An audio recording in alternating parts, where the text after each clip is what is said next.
The mind is a great storyteller. The mind loves telling stories. In fact, it never stops. All day, every day, it tells you stories about what you should be doing with your life, what other people think of you, what will happen in the future, what went wrong in the past, and so on. It's like a radio that never stops broadcasting. Unfortunately, a lot of these stories are really negative stories, such as I'm not good enough, I can't do this, I'm so fat, my life is terrible, I will fail, nobody likes me, this relationship is doomed, I can't cope, I'll never be happy, and etc. There's nothing abnormal in this. Our minds evolved to think negatively, and research shows that about 80% of our thoughts have some degree of negative content. But you can see how these stories, if taken as the absolute truth, can readily feed into anxiety, depression, anger, low self-esteem, self-doubt, and insecurity.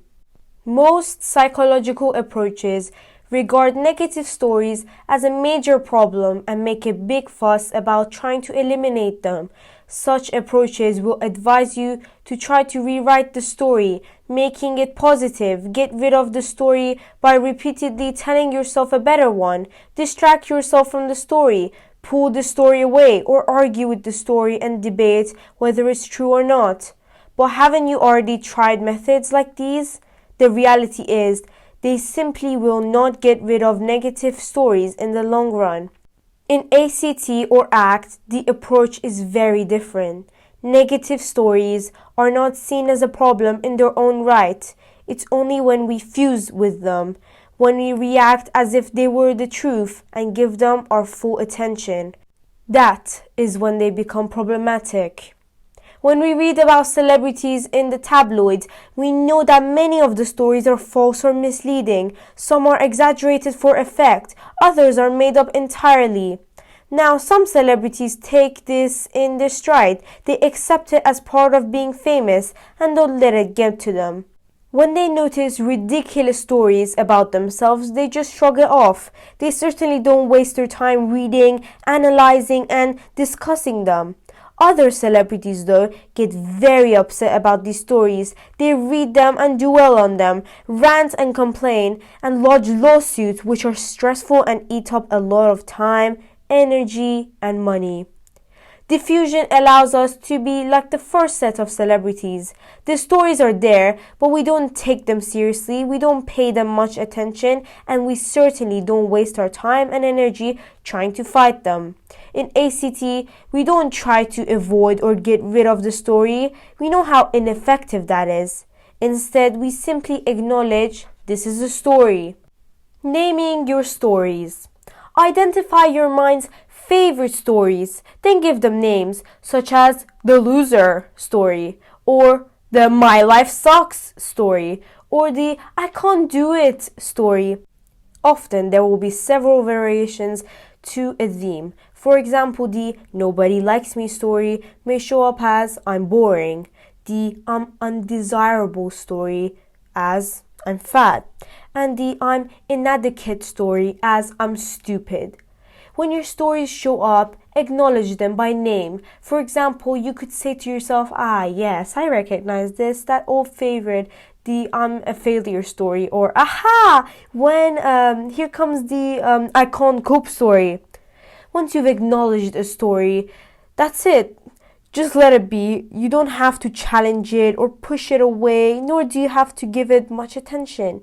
Simply let it come and go as it pleases, while you channel your energy into doing something you value. Michelle, whom we met earlier, identified two major stories, the I'm worthless story and the unlovable story. Acknowledging her thoughts by these names made her far less likely to get caught up in them. But Michelle's hands-down favorite technique was musical thoughts. Whenever she caught herself buying into the I'm so pathetic story, she would put the words to music and watch them instantly lose all their power. And she didn't just stick to Happy Birthday. She experimented with a wide variety of tunes, from Beethoven to the Beatles. After a week of practicing this technique repeatedly throughout the day, she found she was taking those thoughts a lot less seriously, even without the music. They hadn't gone away, but they bothered her much less. Now you're no doubt brimming with those sorts of questions, but be patient. In the next few chapters, we're going to cover diffusion in much more detail, including how to use it with mental images. In the meantime, practice using these three techniques we've covered so far. I'm having the thought that, musical thoughts, and naming the story. Of course, if you don't like a particular technique, you can leave it. And if you have a favorite, you can stick to it. Use these techniques regularly with distressing thoughts, at least 10 times a day when starting. Anytime you're feeling stressed, anxious, or depressed, ask yourself, what story is my mind telling me now? Then, once you've identified it, diffuse it. It's important not to build up great expectations at this point. At times, diffusion occurs easily. At other times, it may not happen at all. So play around with these methods and notice what happens. But don't expect instant transformation. If all this seems too difficult, just acknowledge, I'm having the thought that this is too difficult. It's okay to have the thought that it's too hard, or that this is stupid, or that it won't work. They are all just thoughts. So see them for what they are and let them be. That's all fine, you may say, but what if the thoughts are true? Good question. Chapter 5. True Blues. In ACT or ACT, whether a thought is true or not, it's not that important.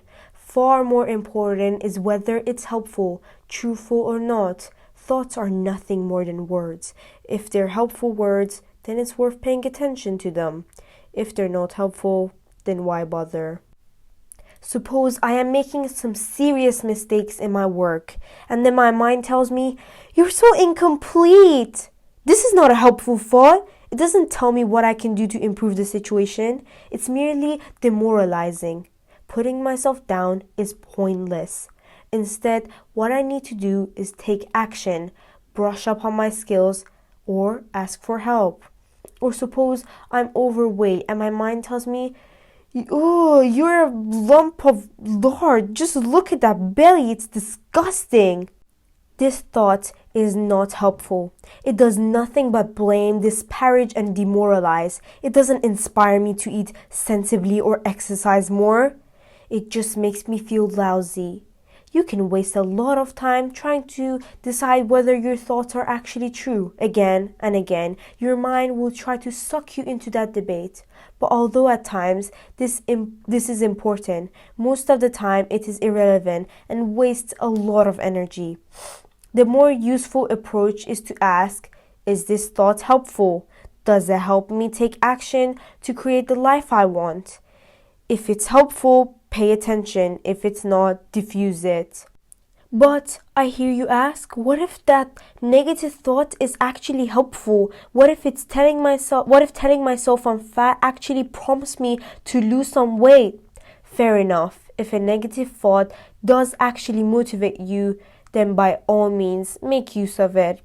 But almost always self-critical thoughts of this nature do not motivate us to take effective action. Usually, such thoughts, if we fuse with them, just makes us feel guilty, stressed, depressed, frustrated, or anxious.